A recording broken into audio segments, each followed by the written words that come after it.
안녕하세요.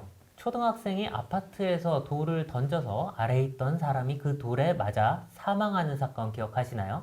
당시 해당 가해자들은 나이가 어리다는 이유로 아무런 처벌을 받지 않았는데요. 이 사건과 관련해서 소년법을 개정해야 한다는 목소리가 고개를 들고 있었습니다. 이와 관련하여 법무부 율쌤 허윤규 변호사님과 이야기 나눠보도록 하겠습니다. 안녕하세요. 네, 정확히 이 아파트 돌 추척 사건 어떤 사건이었나요? 네, 2023년 이제 11월경에 그 서울의 한 아파트 단지에서 초등학생이 이제 떨어뜨린 돌에 이제 맞아서 70대 노인이 이제 사망한 사건인데요.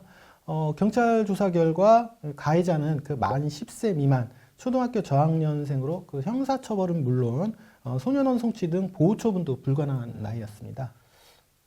저희 기억에 이제 2015년 용인에서도 비슷한 사건이 있었던 걸로 기억을 하는데요. 네, 그때도 이제 10세 미만 초등학생이 이제 재미삼아 벽돌을 던졌는데 아래에서 이제 길고양이한테 이제 밥을 주던 50대 여성이 맞아서 사망하는 사건이었습니다. 유사한 사건이네요. 네. 이제 10세 미만 소년이면 형사 처벌은 물론 소년보호 처분도 이제 불가능한 나이죠. 네, 소년법은 일단 이제 10세 이상, 14세 미만 소년은 이제 촉법 소년이라고 해서 형사처벌은 불가능하지만 대신에 이제 소년 보호 처분을 할 수 있도록 규정은 하고 있는데요. 네. 앞서 말씀드린 해당 사건들은 가해자가 만 10세 미만이기 때문에 그 형사처벌, 그 소년 보호 처분조차도 이제 받을 수 없는 나이였습니다. 네. 결과적으로는 아무런 처벌도 아무런 처분도 받지 않았군요. 네. 이거 유족들 입장에서는 매우 분통 터지는 결과가 아닐 수 없겠는데요. 네, 10세 미만의 소년이더라도 이제 이처럼 사망 사고가 발생하는 범죄에 해당함에도 이를 처벌할 수 없다는 문제가 있는 것이죠. 네. 더욱이 뭐 강도, 절도, 뭐 이런 사망 사고와 같은 강력 범죄가 발생한 경우에는 더 큰 문제가 될 수 있습니다. 네.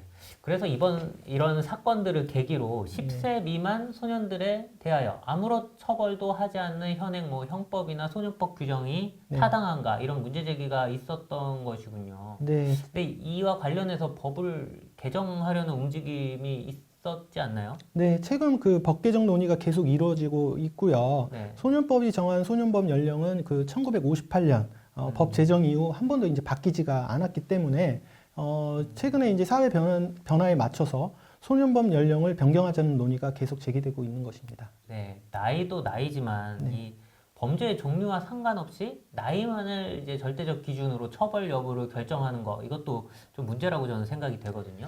네, 그렇습니다. 그렇기 때문에 이제 전문가들 사이에서는 살인 등 강력 범죄에 대해서는 소년법 적용을 배제하자는 방안을 고민할 필요가 있다. 이런 의견들이 나오고 있습니다. 네, 실제로 어떤 개정안들이 제출된 것들이 어떤 게 있나요? 네, 지금 현재 이제 소년법상 촉법소년은 만 10세 이상 14세 미만으로 규정되어 있는데 이를 10세 이상 13세 미만으로 바꾸는 내용의 개정안을 이제 법무부가 발의한 바도 있고요. 네네. 같은 내용의 개정안이 뒤이어 발의된 바도 있지만은 그 반대 의견도 만만치 않아서 아직 그 법안 심사가 지지부진한 상태입니다.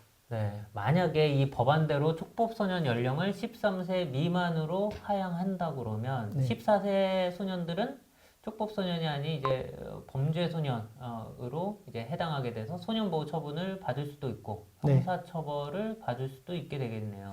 네, 그렇습니다. 그렇지만은 어쨌든 촉법소년을 10세 이상으로 하는 부분에 대한 개정안은 없기 때문에 10세 미만 소년의 범죄에 대해서는 개정안에 따르더라도 여전히 소년 보호 처분조차 할 수 없다는 점은 지금과 같습니다. 예, 촉법소년을 9세 이상이나 8세 이상 이렇게 네. 촉법소년의 그 나이를 좀 낮추자는 의견이 없는데 이렇게 네.